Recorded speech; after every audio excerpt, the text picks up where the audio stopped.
안녕하세요, 여러분. 오늘은 글을 대신하여라는 제목으로 요셉 일곱 번째 시간 나누도록 하겠습니다. 먼저 말씀 같이 읽어볼게요.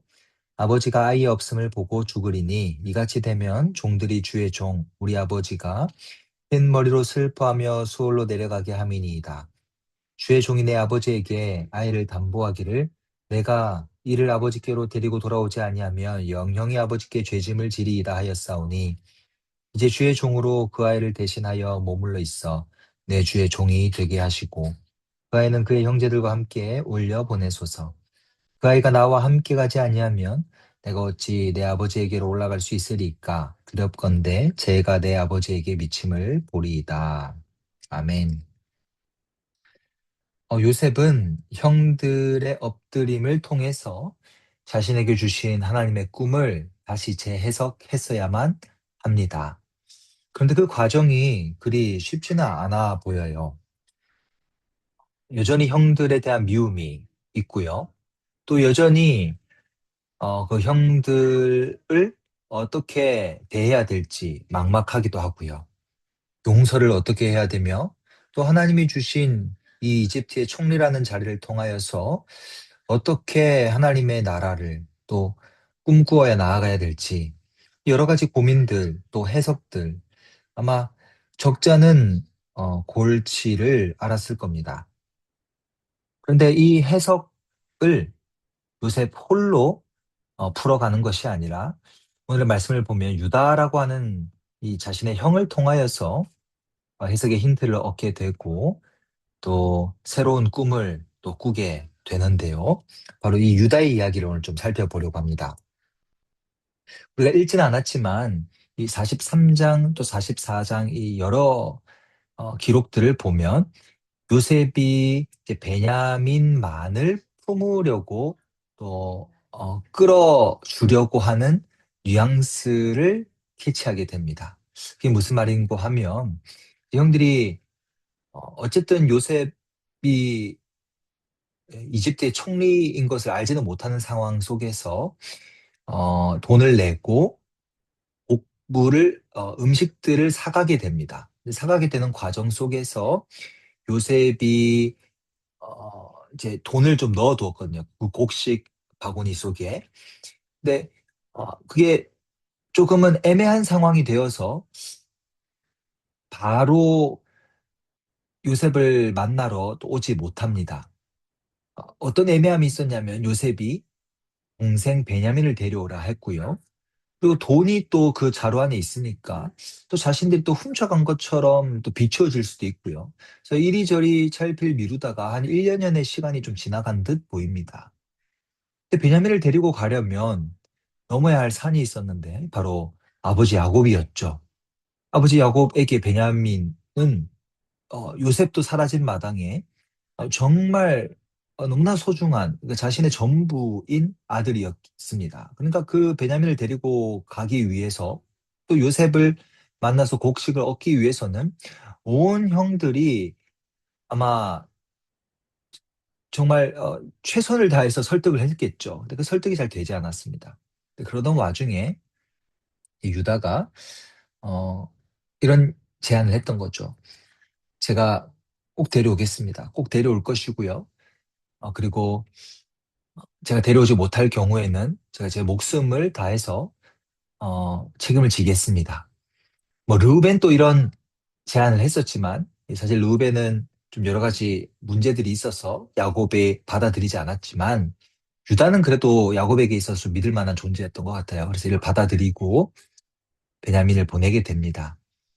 그리고 이제 이 베냐민은 요셉이 한눈에 알아보고 또 자기 품에 두려고 하거든요. 왜냐하면 이제 라헬을 통해서 태어난 자기의 동생이니까요.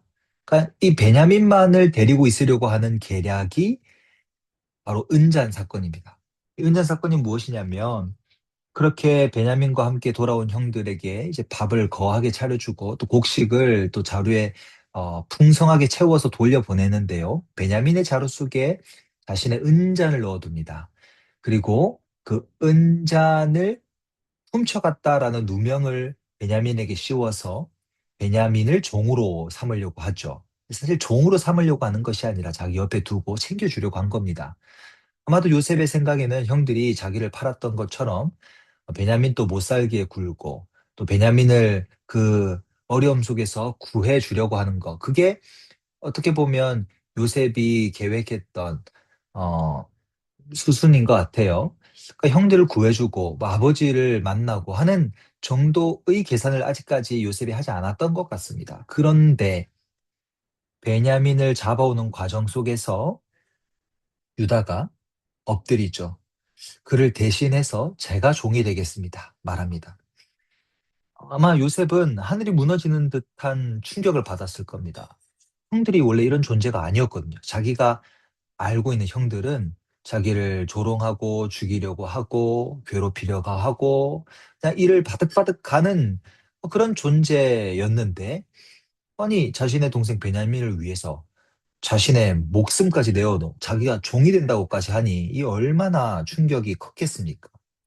이 유다의 섬김과 희생, 아니 섬김과 희생을 넘어서는 대속, 내가 대신하겠다, 내가 대신 죽겠다, 내가 대신 종이 되겠다는 이 대신의 마음이 사실 요셉에게 충격을 주었던 것을 넘어서서 새로운 꿈을 꾸게 하는 재해석을 하게끔 합니다.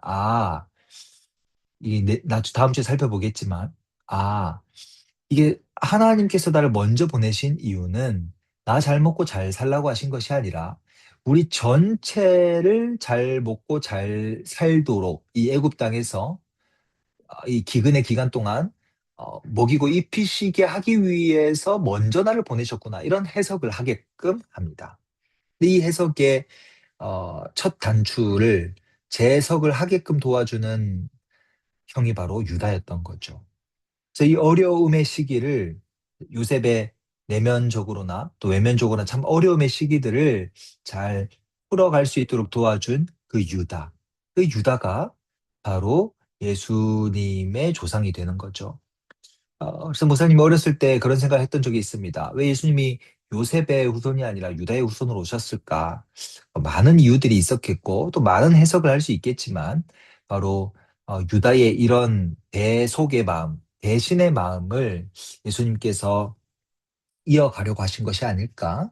그렇게 한번 생각해 보게 되는데요.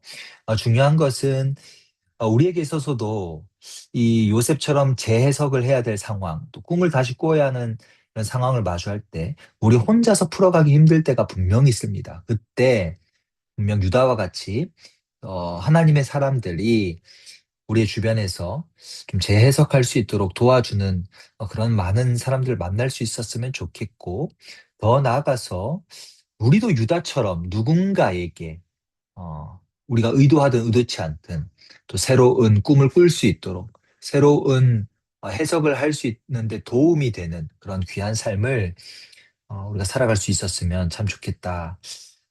그런 기도를 하게 됩니다. 그래서 자연스럽게 이 기도를 했으면 좋겠어요.